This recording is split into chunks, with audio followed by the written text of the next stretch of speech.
6 تعاقدات. هيك رح يكون ريال مدريد مع تشابي ألونسو. موعد استلام تشابي ألونسو تدريب ريال مدريد. كورتوا يدفع ريال مدريد ليكسر قاعدته الأساسية. وتوني كروس عم يدافع عن روديغير. هيدا ملخص لأهم أخبار ريال مدريد بهاليوم.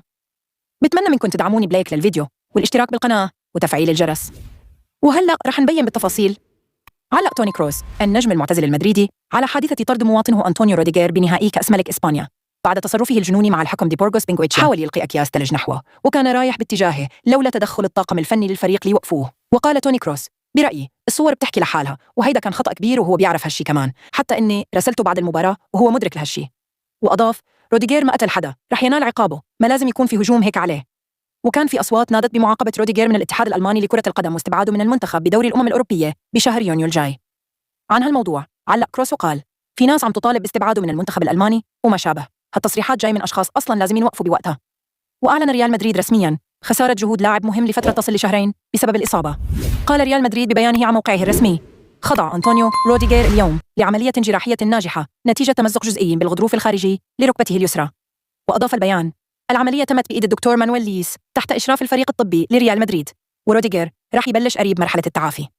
وكتب فابريزيو رومانو خبير الانتقالات على حسابه بشبكة إكس: روديغير رح يغيب عن الملاعب تقريباً لمدة شهرين، يعني مش رح يلعب بالدوري مع ريال مدريد لهالموسم، بس بنسبة كبيرة رح يكون قادر يشارك بكأس العالم للأندية.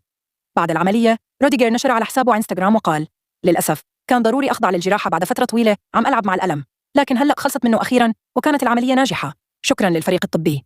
وأشار لرغبته الكبيرة بالعودة قريباً مع اقتراب بطولة دوري الأمم الأوروبية وكأس العالم للأندية. أكد إن مرحلة التعافي رح تكون أسبوع بأسبوع، وختم قائلاً: رح أبذل كل جهدي لأرجع بسرعة، بشوفكن قريباً.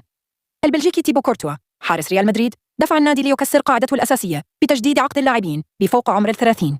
عادة ريال مدريد بيجدد عقود اللاعبين اللي عمرهم أكثر من 30 سنة لموسم واحد وبشكل منفصل حسب أدائهم، لكن مع كورتوا الأمور مختلفة.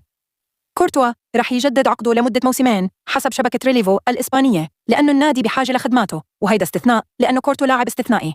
الاتفاق بين كورتوا وريال مدريد رح يكتمل قريب، والإعلان الرسمي رح يتم بعد نهاية الموسم الحالي.